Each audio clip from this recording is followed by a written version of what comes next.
another rehearsal.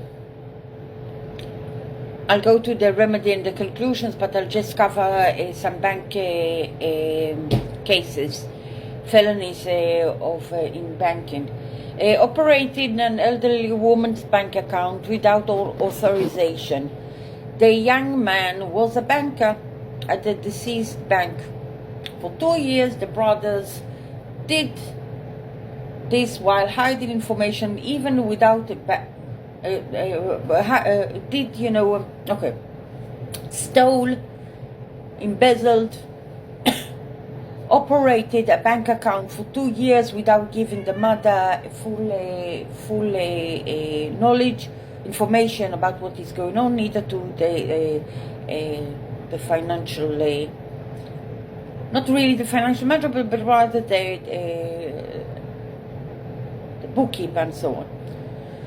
Even without bank information, it can be proven that this happened, because in fact almost 6 months that the dying mother was a vegetable, but there was variety of ironing of her Visa credit card took place, shopping, as well as payment to a sabotager in cash from her bank account. And you have the neurologist test that says that she was deep in a state of ALS, atrophy, dystopia. They were, it wasn't. She was 6 months mute, couldn't speak, couldn't move her hands, and so on. Correctly at least. They were all. Okay, so the verdicts. Against these are international. Express Metal Commercial Bank USA, a phishing attack resulted in unauthorized transfers of 1.9 million.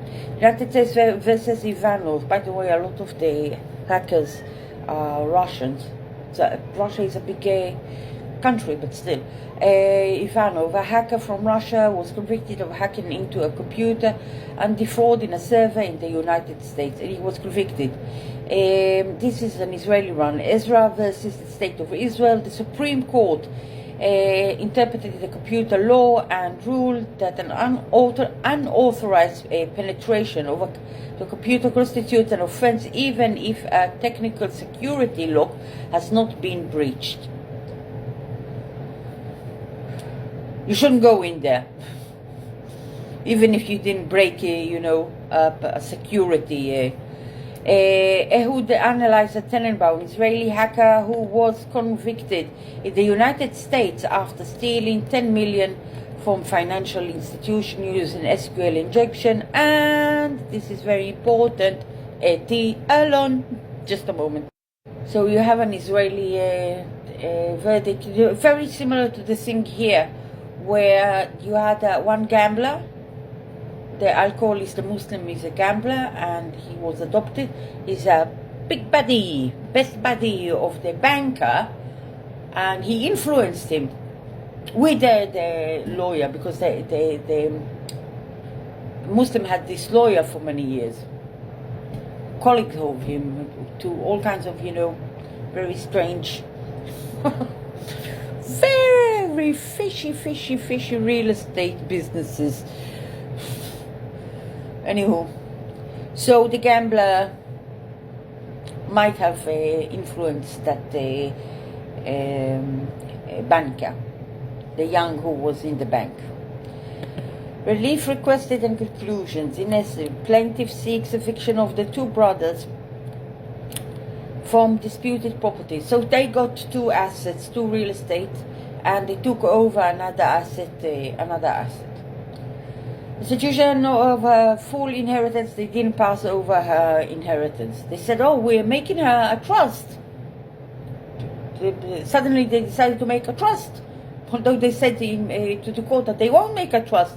And this, kind of trust is just a bank account missing a lot of assets, which they have access into it. That's not a trust. That's nothing to do with the regulation of trust. Anyway, so all that the money that they are also withholding, and also all the stuff that is missing from there. Okay. Hence the inheritance with the loss of income, which happened because, you know, she was earning quite a lot of let's call it a compounding interest, but it's, you know, she's invested and moreover totaling over 19 million alongside criminal accountability for theft, exploitation and negligence. Relief requested. Conclusion summary. Residence right. Enforce of inheritance law section 115 to protect a plaintiff's right to reside in the parent's home and prevent eviction. Total remedies claimed 19,420,000 shekels, including. So we have 3 properties. All together they are about 12 million. 7.5 at the east. Okay, Kfar Yona, 7.5. We have 3.5 in Holon, that's 11. And we have a flat in Eilat, which is, they estimate at 1.5, but anyway, doesn't make sense. So at least, let's say it's 2.5 million. It's not, it can't be 1.5 million. That doesn't make any sense. They're concealing cash that they took to themselves. This doesn't make any sense. And they, you know, concealing assets in a trust, which they concealed, which is about 1,920,000. The estimation. And that property is 1.5 million. Eviction demand. So this is the estimation. Compensation for plaintiff contribution. So the plaintiff actually worked as in the house. Everything was more or less without like a volunteer. The parents were, or at least the father was terminally ill, and also the mother later on, you know, just at the end of it. But the father for 20 years was terminally ill, and in minimum wage, you know, she helped her out. She even paid the rent on the flat that they built for her to live next to them to help them out. She also paid the rent for some time.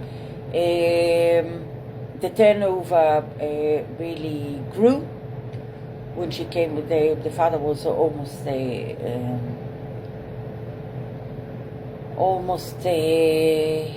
bankrupt in 2003. He wasn't in a good state. I mean, not bankrupt because he has real estate, but the real estate wasn't making money, you know, and real estate is work.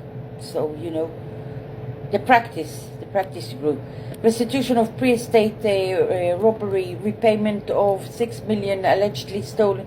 Yeah, because it's a lady, but it's missing. I don't know where it's gone, because they, you know, you have the father's portfolio, and you have a balance in the father's portfolio, and a balance that is in the bank, and 6 million is missing. Stolen for the mother's account. Some during they employed as a banker, and afterwards through fraud and concealment. Trust guardianship law. Rather than conceal trust guardianship document, acted in bad faith, and performed pre-estate asset transfer for personal benefit, contrary to trust law and legal capacity guardianship law. Return of hidden assets said that the deposit, nursing home, rental income, and the provident funds and so on. Criminal remains. Plaintiff characterized herself as a victim of theft, robbery, and violence. Penalty law 386, 388. Strict liability already happened in 21. Murder, you know, very, you know, negligence, medical negligence, towards their mother by them, and so on and so forth.